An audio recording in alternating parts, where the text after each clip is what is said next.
Welcome back to the Fighters Corner podcast for another episode. In today's episode, we bring back Senor Miguel Iturrate from sunny Costa Rica to talk MMA news, notes, and odds. As you're probably starting to understand two things about Miguel, it's that one, he's an incredible wealth of knowledge, and two, he won't shut up. However, those are the two reasons why we love him dearly and why he's a badass. So sit back and enjoy the podcast. Also, please don't forget to subscribe, hit like, share, all because you can find us on iTunes, Spotify, Radio Player, iHeartRadio, SoundCloud, TuneIn Radio, and the guy sitting next to you on the train is probably listening to us too. And if you can, show us your support by finding us on Patreon, where you can let us know how much you love us. And if you're a fan of boxing, jiu-jitsu, kumite, and even capoeira, go check out my guys at UCL MMA. These guys are the heavyweight champions of mixed martial arts shows. And if you think you're the next Johnny Lawrence, go to their website at uclmma.com, shoot them an email and tell them John sent you before asking their matchmaker that you want to defend your All Valley Karate Championship versus one of their fighters. That's uclmma.com. So who are you taking in this weekend's fights? I know who I got, and it's not who you think, so I'm going to take my picks over to the world's safest and most trusted online gambling site and make a few bets. That's right, it's BetDSI.com. With more than 20 years' experience in the online gaming industry, BetDSI has the best sign-up and deposit promotions on the web. They also boast more deposit options than any other betting site, including fast, free, and secure payouts. Also, for our listeners, they are offering a special promotion where you can build a bigger bankroll and get 100% sports cash bonus when using our promo code Fighters Corner, all one word. That's 50% more sports cash by using our promo code Fighters Corner. Check out BetDSI for all your online gaming needs. I also want to thank our new Danish friends from Denmark, Malte Castro, who was kind enough to let us use his beats for this podcast. I've listened to his tracks, and this kid's pretty talented for being this young. If you like the track being played right now, go check out his music on Spotify, and you can also find Malte Castro on Instagram and Facebook. Go find this guy. It's pretty good music.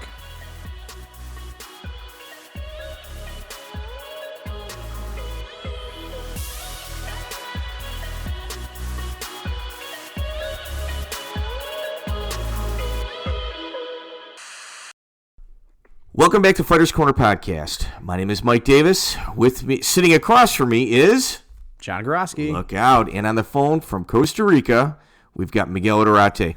Miguel, this weekend in MMA, what happened?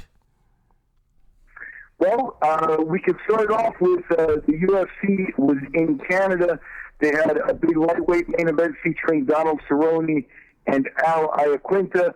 It was a near-pick-em fight with Iaquinta closing as a slight favorite at the books, and it didn't work out that way. Cerrone at 36 drinking from the fountain of youth, and we can lead off with that. Yes. You know what I really enjoyed about that fight? What I enjoyed about the fight is you got the seasoned veteran in Donald Cerrone. He dug deep, faced a little bit of adversity, but nowhere near as much as you would have thought. Like that pick at fight, in our last podcast, Miguel, I believe you picked Iaquinta, and I agreed with you. I'm like, you got this young, hungry lion, coming all the way from New York, fighting a guy that many people thought was on his way out in regard because he's getting older. He's been in a lot of wars.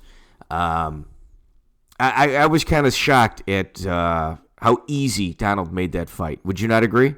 Well, anytime I'm wrong in this fashion, I don't mind being wrong, to be honest with you, because Cerrone put out another terrific performance, and he was able to do a lot of things at 155 pounds. Now, back in this weight class, that was another one of the factors people were weighing against him. Another long cut. He's beginning to gray, so he really does look older at the weigh-ins and stuff like that. And all that was just weighing in everybody's head against him. But once he's in the ring, that's a salty dog, you know? Yeah, this is what I took from it.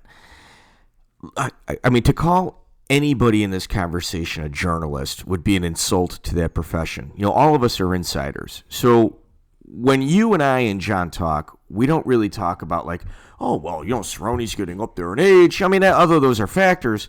But what we really I look at is like training camps, partners, and stuff like that. So what I saw in Donald Cerrone in his performance was when, like, for instance, when you watch John Jones fight, he's really long.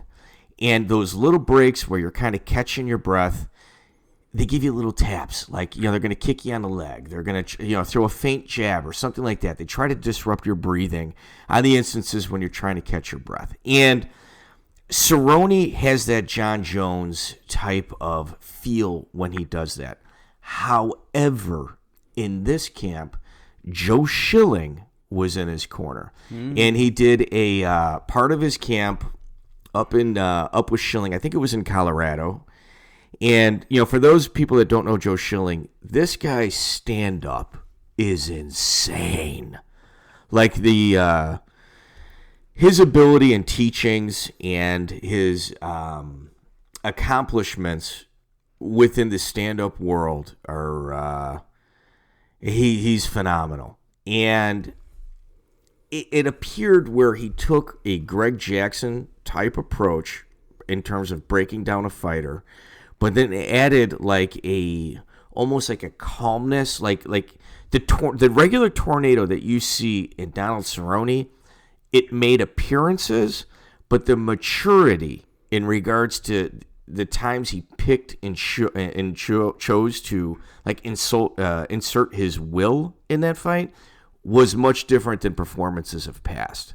So you can sit here and say, oh, he's old, and he does. And you know what, Donald Cerrone, he's kind of known as like a party guy, like a wild guy. The maturity that I saw in him was shocking. Like, it's almost like when you look at like the second half of a career of somebody that just kind of changed styles due to an injury, and then they had like a large amount of success when doing that. I honestly think Donald Cerrone, if he kind of sticks with what he's doing right now, he can make another legitimate run at that title. Yeah, I agree with that. Well, I think you said that. Yeah, I think you said that message for sure. Are there any other fighters that you can think of in UFC history that's done that? In UFC history? Does Randy Couture fall into that category? No, because Randy Couture always just kind of did what it is he did. I mean, but like towards the latter end of his career, I mean, that's when he picked up the heavyweight title, right? Not with MMA, but with boxing, you could. You could do it. Like, if you look at Pernell Whitaker, like the first half of his career, the guy he inserted himself in an offensive manner that was fantastic. Miguel, where would you rank Pernell Whitaker in terms of boxing history? An Olympian for his era, one of the premier defensive fighters.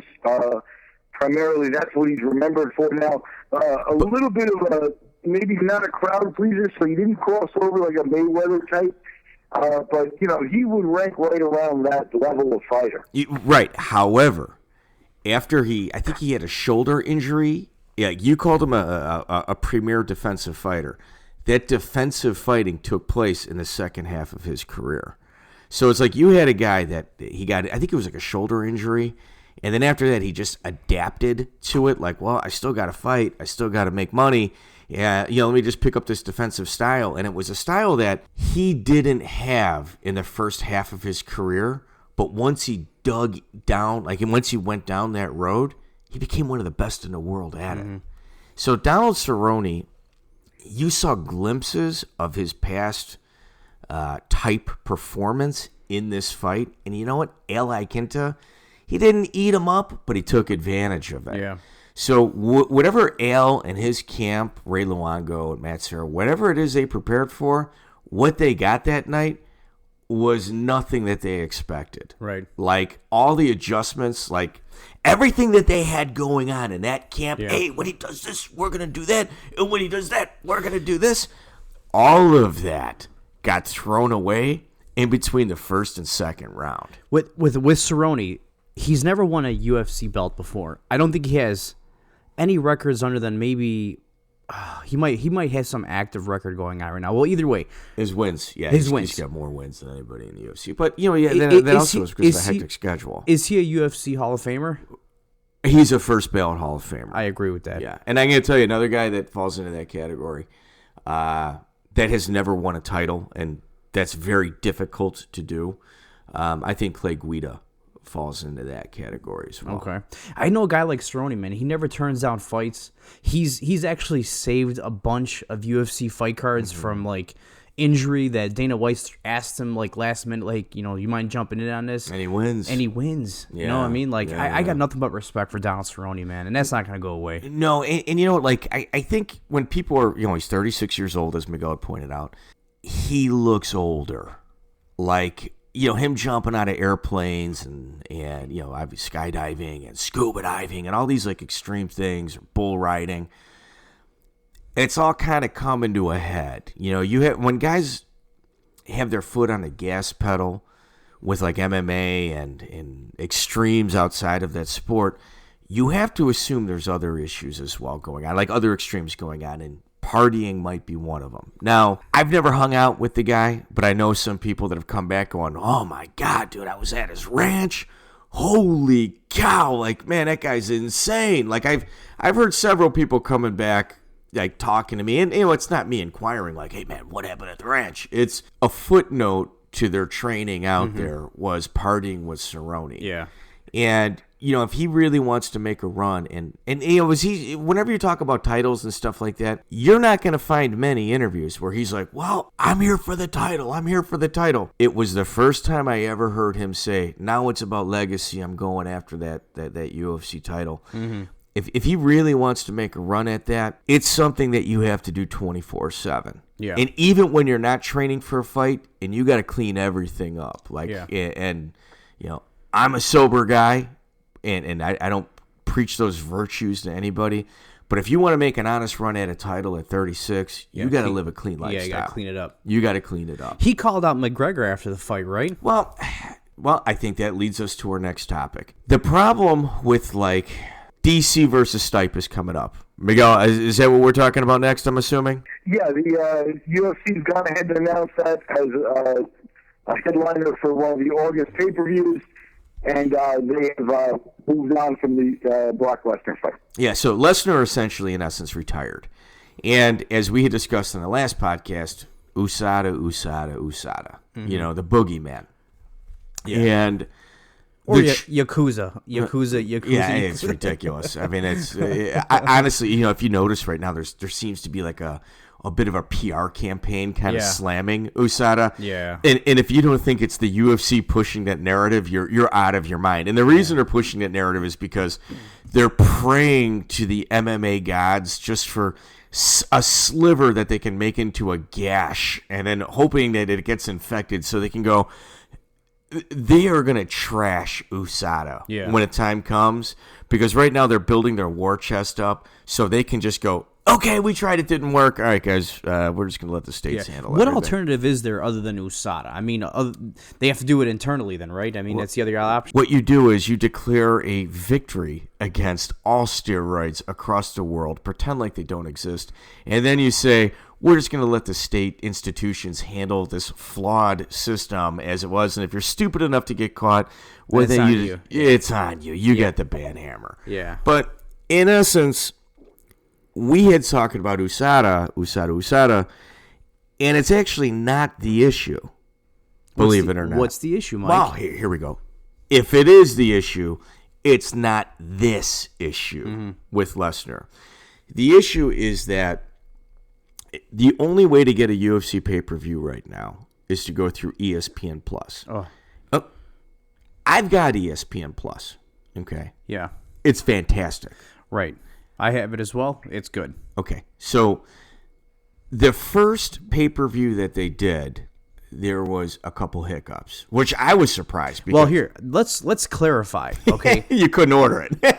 Well, there's ESPN Plus exclusive events, and then there's ESPN Plus pay-per-views. Right. So not only do you have to pay for your subscription monthly, they're also hitting you again for another pay-per-view charge. And if you do the pay-per-view, it includes ESPN Plus. However, like, one, it nullifies the UFC Fight Pass. Let's put it this way. If the UFC actually really believed in this model, they'd be like the WWE, and they would put everything through Fight Pass. Yeah. I have wanted to subscribe to Fight Pass since its inception, but I have not been able to justify it. Yeah, it's just a library. That's it. And you get some exclusives, but you don't get the fights that you want. Exactly. So, to kind of come full circle now, Brock Lesnar is saying, well, I'm a pay-per-view guy. Yeah. And, I carry a lot of those on my back. Uh-huh. And this new system and format that you have for pay-per-views, it's brand new, and it's not going to be conducive to my checkbook. In fact, it's probably going to significantly affect it in a negative way. He's not the only one saying this. Oh, I can imagine. I bet Lucky Charms is doing it for sure. 100%, which is why Conor McGregor and Donald Cerrone hasn't been announced.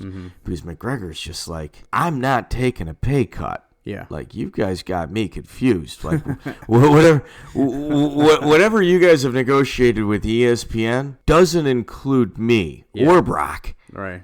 And you can't blame them on it. Yeah. Like, there's a real short window of opportunity to make money in your lifetime in the MMA world. When that window closes, it's gone. Yeah.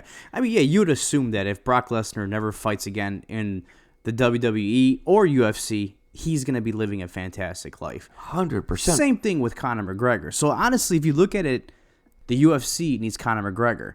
Conor McGregor doesn't need the UFC. You couldn't be more correct. And on top of this, we got a special guest coming in on Thursday. Wes Sims is coming in. And one of the topics that we're going to discuss... The Wes Sims. Yeah, dude, we've got some phenomenal stuff coming out of him.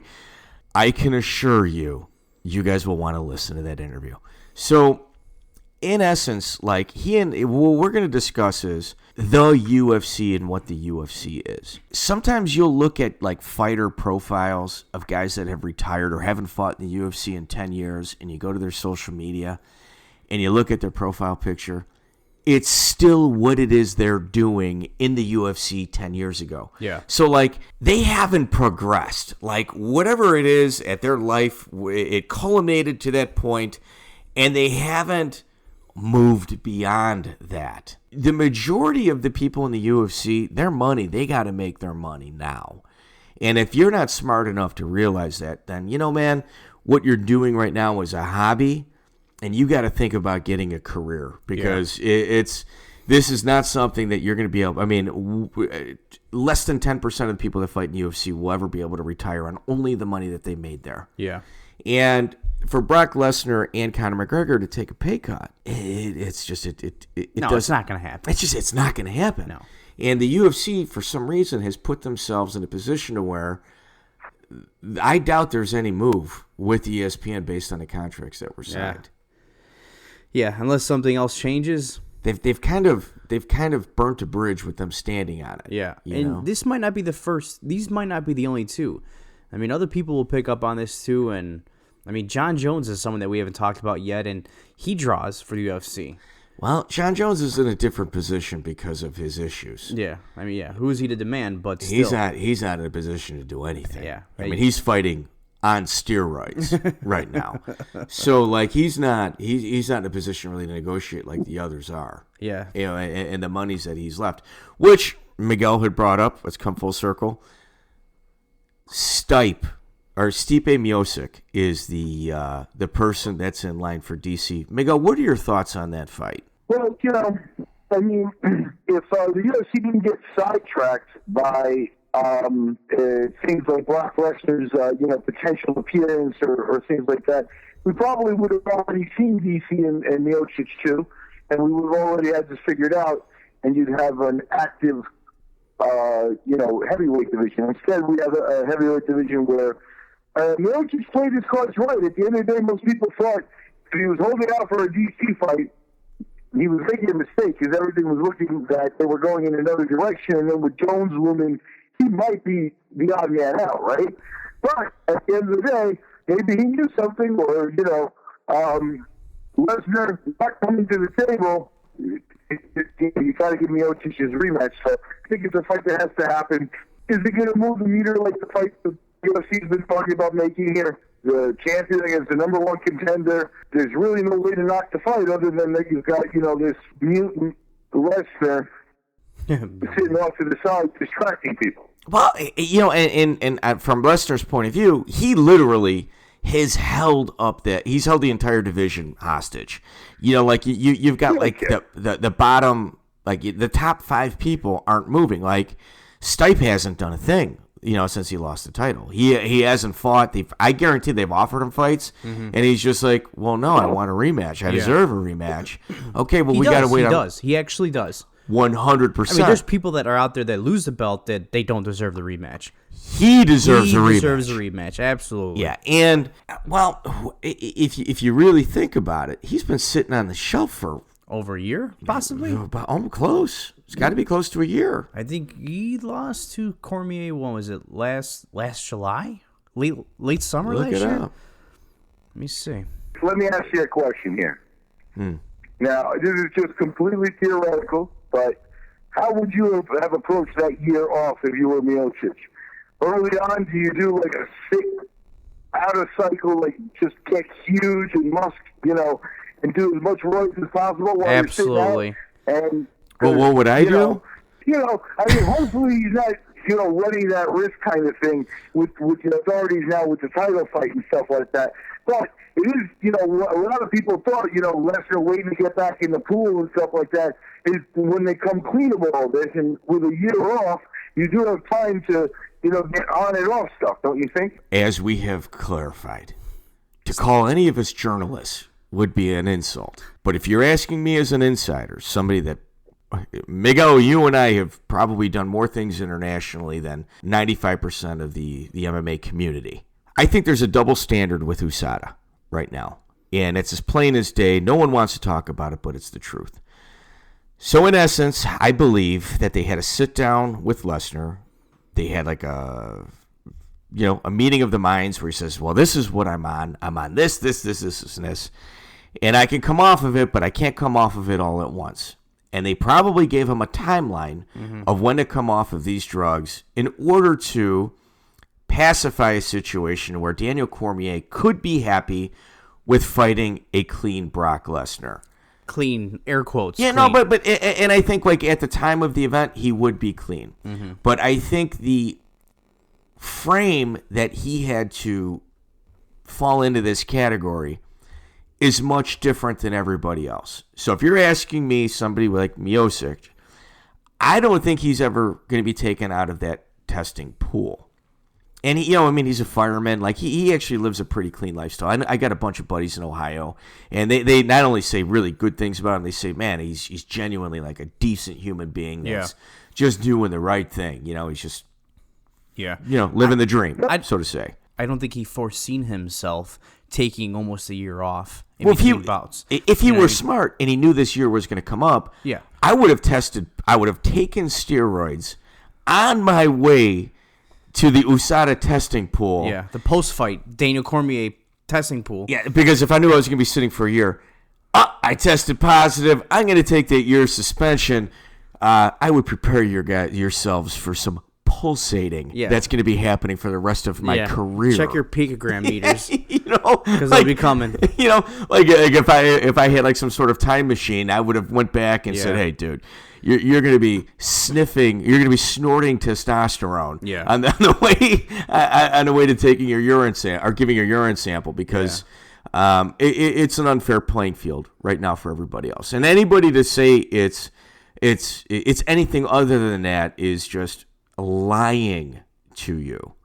So, I think the caveat is, okay, but the money fights John Jones. You're right, the money fight is John Jones. But if I'm DC, could you imagine losing to a guy not once but twice, and the guy that won has to beg you for a rematch? It's insane, huh? It's the first time in sports history that something like that that I can ever recall. Miguel, you're a boxing history expert, dating back to the late 1800s. Is there another instance like this that you can recall in any combat type sport? They started to insert themselves into the process in both boxing and MMA, and they become a sort of authority. And, at its most rudimentary level, that's what they provide, an authority. a lot of people in the business, throw their arms up in the air a little bit, or at least will say, hey, it's the best he's got. And that sort of seems to be okay. But, again, to me, this is always going to be the insertion of a complete and total bureaucratic process that already has a lot of flaws in it.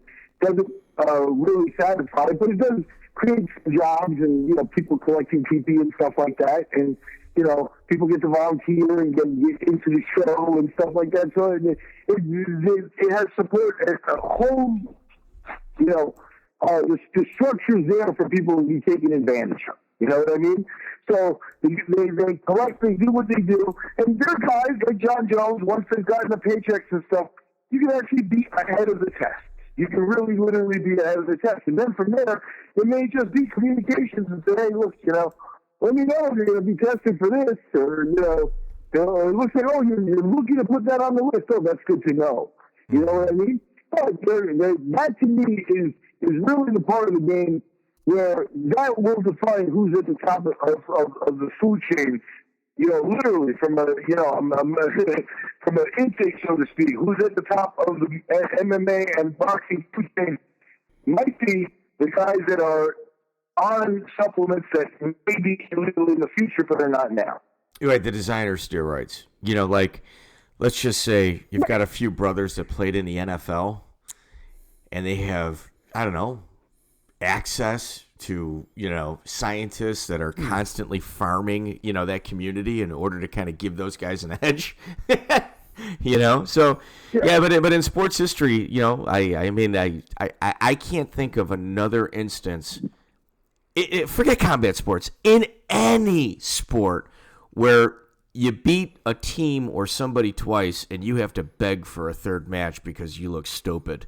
Yeah, and if I'm DC, I think I'd rather let somebody lay in bed sitting at night, letting those thoughts haunt them for the rest of their life. Yeah, rather than give them a third opportunity to cheat again and have the same outcome. I mean, he's already heard this song before. He's already danced this dance before. I mean, and I can imagine it was really tough on Cormier, too, after he lost.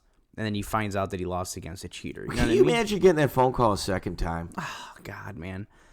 Dude, there'd be holes in my wall. Yeah, he's got every right to be pissed. You know what I mean? Legitimately. But I don't know. It is what it is. I mean, I became more of a fan of Cormier after his losses, or his air quotes losses to John Jones than ever before. Man, I love that guy so much. I really do. Yeah, he's legit, man. I love him. No, I agree. Absolutely. And like as we all agree, screw John Jones. Yeah, don't give him that opportunity. No.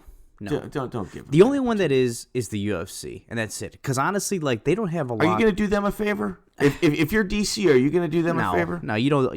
No. They don't care about you. No. I mean, all right, they give you a job, in their broadcast booth, stuff like that, then that's nice, but he does a fantastic job there. Oh, he does. He definitely holds his own. Holds his own. So the right, and you know what? Here we go. You can either go get your money. These are the avenues you can go down. You could get a huge payday and fight John Jones. Mm-hmm. Like that's a big payday fight. Yeah. Okay. Or you can do the right thing, the correct thing, the honorable thing, and give Stipe a rematch. Yeah. For less money. Well, so do you do the right thing, or do you cash in? Well, I also think, too, that the UFC owes it to Cormier. Okay, Cormier has saved events for the UFC before in the past. All right, so he's in the driver's seat in this instance. He definitely is. Yeah. So when Cormier comes up to the UFC and says, hey, I'm going to retire after my next bout. Let me go on with a dude that I want to fight instead of someone that you're going to make me fight. So you're going with who deserves it. Exactly. Miguel, what do you do? Do you do the money day or who deserves it? Oh, I'm always going to go with what's best for the sport, and that'd be who deserves it. If we would have already had the Stipe Miocic fight, you could have done John Jones and Brock Lesnar off to the side without a title fight. It would have been 3 rounds, which might have made things easier with Lesnar, I don't know. And that's the fight, after all, that started this whole shit, and everybody wanted to see. And if you're going to do that, go and do it but don't let it hold everything up. And we were already through that, but I'm not in charge, right? Yeah. No, for sure. And you know what else I thought was really interesting as well? There's a bare knuckle boxing organization called World Lethwei Championships, and they're out of Myanmar. And essentially, they trade talent with ONE FC, like they're kind of doing ONE FC. They're on Fight Pass now. Really? Yeah. So like when you talked about like trading talent, like like what we've seen with Eddie Alvarez and Sage Northcutt, Mighty Mouse, and stuff like that. It's weird that the UFC now, it seems like that little tiny opening that they had in regards to pulling over Ben Askren, which, to be honest with you, they didn't even want Ben Askren. It was more about getting rid of Mighty Mouse because his manager and coach, Matt Hume, is one of the matchmakers for ONE FC. Mm-hmm. So essentially, you've got a matchmaker for a rival organization in your locker room. They had to get rid of him, which I get. It's interesting to see like that. There's more. That's like I think there's more conversations happening than. And as far as what, trading talent? I think there's different levels of conversation taking place that many people aren't aware of. Mm-hmm. And this World Lethwei Championship, being on UFC Fight Pass, is very telling of other things to happen in the future. Yeah. Or that could happen. If you look at ONE FC, they're actually bigger than the UFC in Asia. Really? Yes. Okay. Yes, they are. Now, I believe the most talent-rich organization in the entire world is the UFC. Right. But there's some bad boys over in ONE FC, and it's free. If you listen to this podcast and you like combat sports, download the ONE FC app and watch their events and trailers and stuff like that for absolutely free. It's phenomenal. Mm-hmm. Like that app is what UFC Fight Pass should be. Yeah, I hope they could be another Pride. I mean, that'd be pretty cool, right? If you go back to the days of how UFC was versus Pride, it is Pride rules. Good. Yeah, it is Pride rules. And Demetrius Johnson in his last fight, he physically looks like he's still in the USADA testing pool. Mm-hmm. I would suggest against that because everybody else over there is not. Yeah. So, Miguel, that brings us to the odds. What's happening? Well, the UFC is heading down to Brazil this weekend, and they are at the UFC 237 in Rio de Janeiro. Kind of the birthplace of MMA, if you look at it that way, or modern MMA in some ways. And we're going to give you the odds for the three main event fights. At the top of the card, you've got the strawweight title in the women's division up for grabs. And it's a near pick'em fight. The champ, Rose Namajunas, is walking in at plus 100. Jessica Andrade, the challenger, fighting at home. She's a minus 120 favorite, so that's right there. Jeez, man. Isn't it wild? It is. Division, that's wild, Miguel. Want to comment on that? You want me to read? I honestly thought Thug Rose would have been. I mean, it's hard to. The powerhouse and going, fighting at home, Yeah.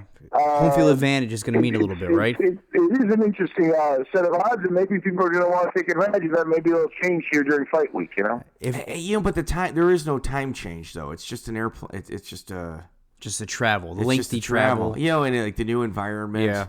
Yeah.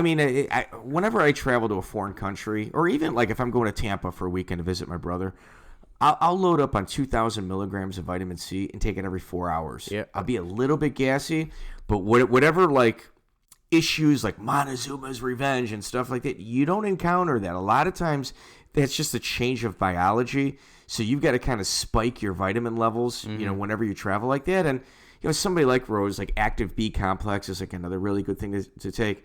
Somebody like Rose, Thug Rose, she's going to be used to that. Mm-hmm. Like I don't really see. Japan is an issue. Yeah. Europe is an issue. Brazil, you don't really hear about like the jet lag and stuff like that. Yeah. Like they're on the same time frame that we are. It might be off by an hour depending Yeah. on where, or two, depending where you're at in the United States, and that's not that bad. Miguel, let me throw a hypothetical question at you. Let's say this fight took place, I don't know, in a neutral country, or even in the States. I mean, Here, Milwaukee, Thug Rose's hometown. okay, well here, let's say this fight happens in Vegas. Okay. What do you think the odds are on this? Do you think it's a pick'em? Do you think that fighting in Brazil, that Jessica gets the chalk because she's in Brazil, or do you think it matters? Like I think it's a good question. the line seems really close, and I think the only reason why Rose is an underdog because they're fighting in Brazil. Is that a fair assessment? Yeah, I think that could be overall the final difference factor. I think Rose at this point is a pro. She's been associated with pro camp for a long time, so she'll make the trip just fine. But it is still a grueling trip, and it is a trip where you got to deal with translators and you got to deal with people with different language and things like that. And Andrade is an opponent with a big head of steam. Andrade probably would have made it a very close fight at the books, even in Vegas or on neutral territory. And Rose kind of, tame in personality beforehand, or at least, you kind of, not a soundbite kind of person totally in the traditional sense. So maybe still being misunderestimated, that may be right. But Andrade, with her power and the kind of game she brings, does have a lot of backing. Okay. So if you were to, wager on something like that, I would suggest you go to betdsi.eu, throw in promo code Fighters Corner, and throw some cash on that bad boy. Yeah, I think you get a cash bonus when you do that as well. What? All right. Well, what else is on that card in regards to odds? Is there anything interesting, Miguel, in your opinion? Well, you had asked earlier on that card, and we had that's the main event. We talked about it on the last podcast that I joined you on. In the lightweight division, you got BJ Penn and Clay Guida. Clay actually coming in a major favorite in that one at minus 550. Holy cow. Damn. BJ Penn plus 425. Man. That's how far BJ Penn has fallen. Man, you know what, man? You know what? When I saw that fight, I was just like, this, every once in a while, you'll look at the odds on something, and somebody's name recognition will put them in a position in regards to odds that are really, really far off. And I thought we had a hole there. I'm like, man, this is going to be one of those little vortexes where, John, all the money you're putting towards your children's college fund, we're going to triple it. Yeah.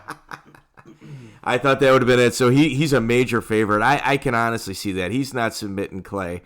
And if there was one fault for BJ Penn, it would be his cardio. And Clay Guida's shown to take a punch. So he's a fantastic nail. He's not just a hammer. Well, I would say he's a better nail than he is a hammer. And BJ's stand-up is phenomenal. And his jiu-jitsu is phenomenal. But I think Clay Guida can take his punch. Yeah. And he's going to wear him down. He's going to be able to kind of close the distance, put his weight on him. And come that third round, I think BJ is going to be gassing for air. I can honestly see Clay finishing him. But, on the other end, I can also see BJ Penn wanting some sort of winnable fight to call it a day on. So Miguel, you said that BJ is plus 500? He's at plus 425. Oh, 425. Still, I mean, That's still a good... For a $100 bet on BJ Penn? That's not bad. He's due, right? I mean, It's still BJ Penn. Yeah, it's still BJ Penn, I mean, it's to counter my entire argument. Yeah, it's still BJ Penn, at the end of the day, but... Yeah, and there is the pride factor. Clay has also got, double-digit losses in his career, so it's not like he presents an unbeatable foe. Well, you got a guy with 10-plus years in the UFC, and like Cerrone that we talked about earlier, that's a guy that, in my opinion, is a Hall of Famer without ever putting the strap around his belt. Yeah. So, anything else, Miguel? How's that Anderson Silva line looking, Miguel? Well, Anderson's facing Jared Cannonier, and that middleweight fight sees Cannonier favorite minus 155, Silva plus 135, so it's fight dog there in the home field spot. That's interesting. Yeah, it's kind of. I wish. I know Anderson Silva. I'm not sure why he's fighting. Yeah. Right now, it's like he's like Didn't he sign him to like a lifetime contract, a 30-fight deal at one point, like late in his career, just to like make some type of exclamation point, and then he went and fought Nick Diaz and got suspended and did steroids and stuff. So it's been an ugly road out, but he's trying to cash paychecks, no? Yeah, he is. I mean, he's got really nothing to prove, but he's got nothing to prove. At this point, he really hasn't taken a lot of damage either. He's not getting another title shot either, I think, for the rest of his career. I mean, he could, but I don't see it happening. Yeah, no, me either. Well, Miguel, thank you very much for joining us on the Fighters Corner podcast. It was great having you back. We'll catch you on the flip side, all right, Miguel? Always a pleasure, and always be here for you. Excellent. Thanks, Be Miguel. Good. Yep.